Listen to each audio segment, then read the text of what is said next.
After Harry Potter had finally finished filming, Alan Rickman wrote a letter that's deeply moving. In 2011, the final installment of the Harry Potter movies hit the silver screen. Across the course of the 8 films, Alan Rickman had been the man portraying Severus Snape. And so to bid farewell to the beloved character, he penned a poignant letter. Rickman came into the world on February 21, 1946, in Hammersmith, London. He was raised by his mother after losing his father to lung cancer when he was only 8 years of age.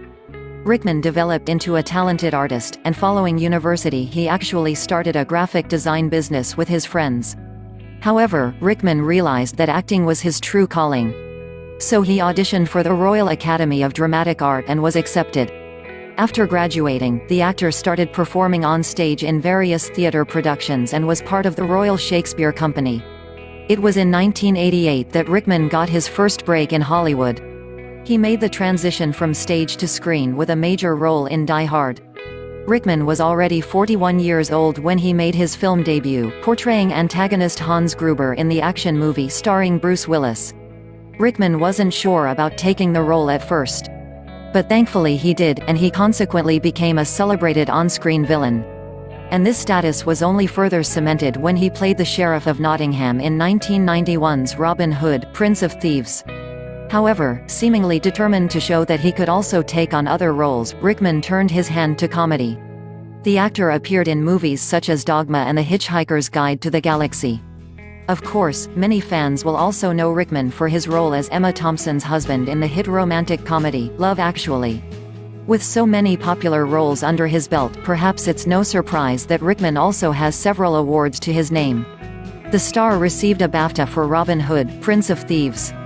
And additionally he won a Golden Globe, an Emmy and a Screen Actors Guild Award for 1996's Rasputin. Evidently, Rickman had a storied and varied career during his decades as an actor. But for some fans, there is one role that defines him above all else. And that is none other than his portrayal of Severus Snape in the Harry Potter movies. As many people know, the Harry Potter franchise is a worldwide phenomenon. It all started when J.K. Rowling released Harry Potter and the Philosopher's Stone, known as Harry Potter and the Sorcerer's Stone in the United States. The book came out in the UK in 1997 and became a bestseller. In fact, Harry Potter turned into a saga that lasted for a total of 7 novels. And in 1999 Warner Brothers bought the film rights to the first 4 of those books for a rumored $2 million. At the time, 3 of them had been released, and it was then up to the production team to find the perfect people to embody those characters. While the children were unknowns, some of the most respected British actors were brought in to play the adults. Across the course of the series, renowned talents such as Gary Oldman, Emma Thompson, Ralph Fiennes, Michael Gambon and Richard Harris were all cast. But according to David Yates, who directed the final 4 films, Rickman and Maggie Smith were the most skilled. However, Yates and Rickman didn't always see eye to eye. According to a note that Rickman wrote while working on Harry Potter and the Half-Blood Prince in 2009, they had different ideas about how to approach the character of Snape. It's as if David Yates has decided that this is not important in the scheme of things, i.e. teen audience appeal, he wrote at the time. Indeed, another letter from producer David Heyman to Rickman addressed the actor's work on Harry Potter and the Chamber of Secrets and his vexations. "Thank you for making HP2 a success," the note stated. "I know, at times, you are frustrated, but please know that you are an integral part of the films. And you are brilliant." The character of Severus Snape is a multifaceted one. Early on in the series, we see him as a strict teacher who has dabbled in the dark arts, and may even still be involved in them. Many people felt that Rickman was the perfect casting choice. Indeed, Rupert Grint, who played Ron Weasley in the films, admitted he was apprehensive of Rickman. "Alan sort of stayed in character between takes," he told The Guardian in 2011. "I mean, he wasn't evil or anything. But he's quite intimidating." And Matthew Lewis, who portrayed the character of Neville Longbottom, agreed. "Alan Rickman was brilliant and terrifying," he said. "It took me about 4 or 5 years just to be able to say to him, 'Mornin' Alan.'" However, they had seemingly become closer before the series ended. "On his last day of shooting I went to his trailer and told him how much working with him had meant to me," Lewis continued. "He invited me in and we talked about my future. I'm thinking, I'm in Alan Rickman's trailer and he's giving me advice on my future." For a decade, Rickman played the professor at Hogwarts School of Witchcraft and Wizardry. And in a letter that was later sold at an auction, Rowling thanked the actor for doing justice to my most complex character. And as it turns out, the author truly trusted Rickman, and let him in on a major spoiler. The character of Snape remained a mystery for readers and viewers until the books and films reached their conclusion. However, Rowling wanted Rickman to understand where he would end up. So she revealed Snape's secrets, years before fans were privy to them. In 2011, Rickman explained to RTE that what he was told was crucial to me as a piece of information that made me travel down that road rather than that one or that one or that one.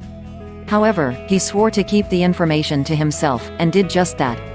It wasn't until years later that Rowling let slip what she had said.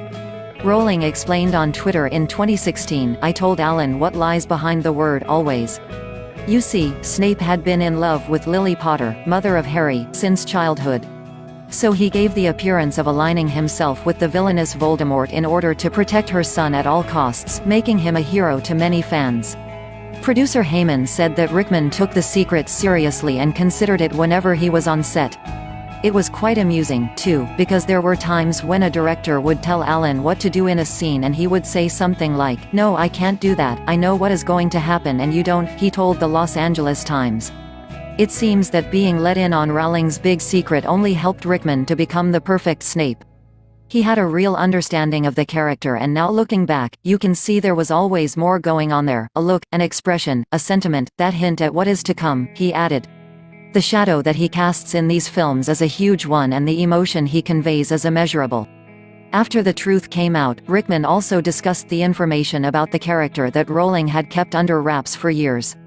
"It's completely staggering that she had all of that in her head," he told the Los Angeles Times in 2011.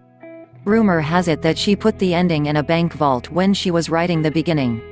So she held it all in her head, all 7 books." Rickman continued, "It's jaw-dropping, really.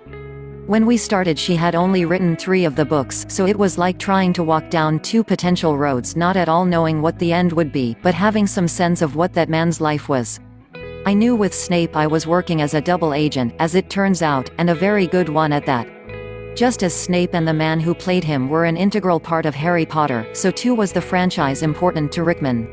It was a punctuation mark in my life every year, because I would be doing other things but always come back to that," he told the Los Angeles Times.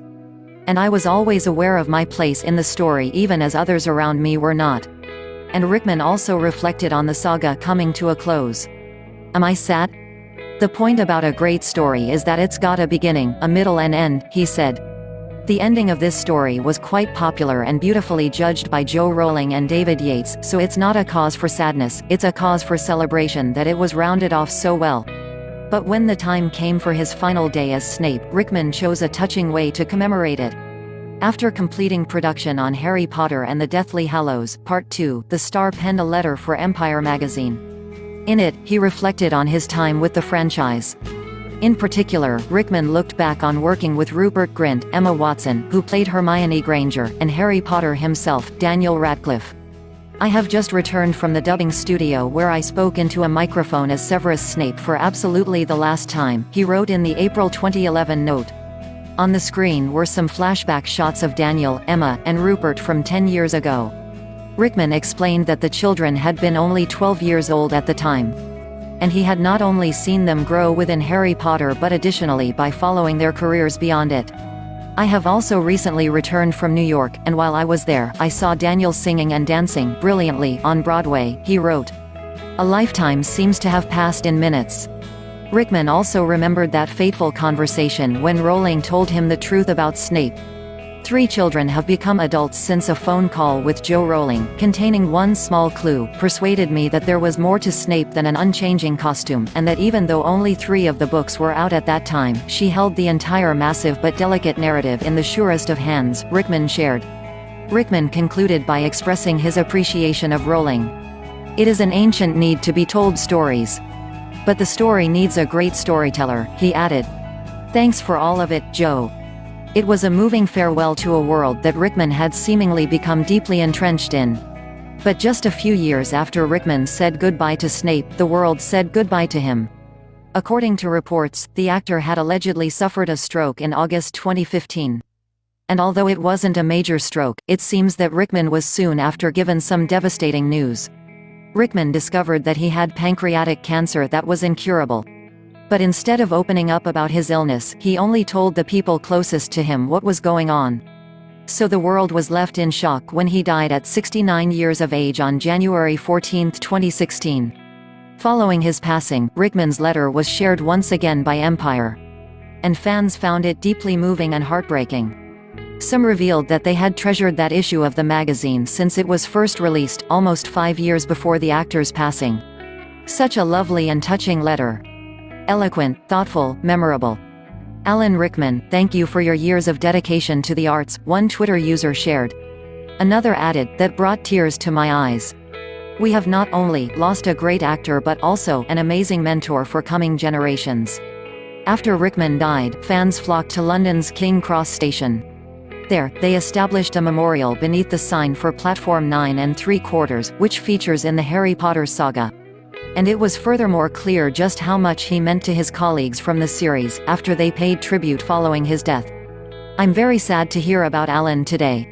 I feel so lucky to have worked and spent time with such a special man and actor. I'll really miss our conversations. Rip Alan. We love you, Watson shared. And Rowling stated, there are no words to express how shocked and devastated I am to hear of Alan Rickman's death. He was a magnificent actor and a wonderful man. Radcliffe also delivered a moving tribute to his former co-star on Facebook, revealing that Rickman had come to see each stage production he had done, both in America and the United Kingdom. Unsurprisingly, he called him, undoubtedly one of the greatest actors I will ever work with. But Radcliffe added, he is also one of the loyalest and most supportive people I've ever met in the film industry. In conclusion, Radcliffe wrote that Rickman was nothing like some of his hard-hearted characters.